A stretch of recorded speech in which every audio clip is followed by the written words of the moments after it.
Денот на детето 1 јуни треба да биде секој ден, 365 дена во годината, за да им посветиме доволно внимание кое го заслужуваат. Со овие зборови го започнавме разговорот со председателот на првата детска амбасада Меѓаши, Драги Змијанац. Позитивен тренд е што децата започнаа да препознаваат прекршување на нивните права, вели Змијанац. Па морам да кажам, за разлика од пред 28 години кога се формиравме, дека сепак во Македонија на децата им се дава поголемо значење, за разлика од порано, дека не само децата што имаат права и обврски, туку децата и ги препознаваат одредени повреди на нивните права, знаат каде да се обратат, да реагираат, учат за тоа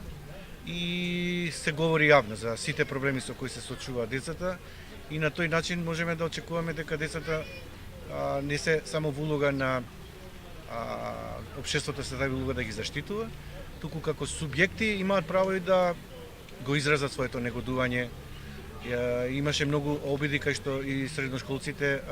го кренаа својот глас околу загадувањето на воздухот, околу состојбата со правото на промена во законот за средно образование, околу средношколскиот пленум и многу други активности во минатиот период, каде што се забележува дека имаат охрабрување, простор. Граѓанскиот сектор и иницијативите кои ќе бидат вклучени во Македонската национална коалиција за правата на детето ќе бидат критична оска, за да се препознаат проблемите со кои се соочуваат децата во Македонија и да дадат точни препораки и насоки, вели Змијанац. Можам да кажам дека има проблем со функционалност на системот. Од аспект на регулатива, во контакт сме со Комитетот за правата на детето, ние веќе подготвуваме извештај во сенка со над 20 на граѓански организации и иницијативи и тој ќе биде доставен многу кратко, за кратко време. Исто така дознавме дека ќе биде пред сесијата одложена поради коронавирусот, COVID-19 и имаме доволно време да направиме соодветен алтернативен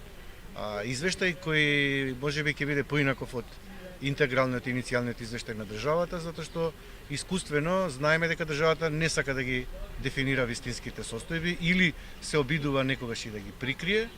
На СОС линијата за деца и млади на Меѓаши во овој период има јавувања и поврзани со проблеми настанати поради корона кризата. Па пред да настане COVID-19 кризата, најчести проблеми беа поврзани со насилство, со семено насилство, со меѓуврсничко насилство, со бракоразводни постапки, децата кои ги трпат тортурите од поранешните партнери и сексуална злоупотреба. Она што во периодот веќе 2,5 месеци, морам да кажам дека СОС телефонот, а и детската амбасада се прилагоди на состојбата и реагираше брзо.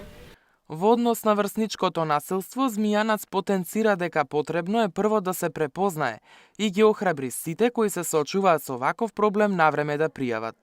Се охрабрат децата да говорат отворено за нив, треба да имаме активни соученици кои ќе се вклучат, а не да бидат само пасивни наблюдувачи и просветори, односно воспитно образовен кадар, каде што преку форуми, преку дебати, преку работилници ќе се говори отворено за овој проблем и како да се реагира соодветно за да се спречи, за да не бидат последиците поголеми од оние кои им се случуваат во моментот кога се врши насилството врз децата. Податоците говорат дека 8% од женските деца се секојдневно изложени на вербално насилство, а 4% на физичко, закани и на сајбер насилство. Кога станува збор за момчињата, 12% од нив се секојдневно изложени на вербално насилство, 8% на физичко и 3% на сајбер насилство. Перцепцијата на учениците е дека повеќе од 11% од наставниците никогаш не се обиделе да го спречат насилството, а 14% од учениците одговараат дека никогаш другите ученици не презеле ништо за да го спречат насилното однесување. На прашањето дали некоја возрастна личност со која живее детето пријавила во училиштето за да го спречи насилството на друго, дури 40% одговориле дека возрастните лица не пријавиле насилство.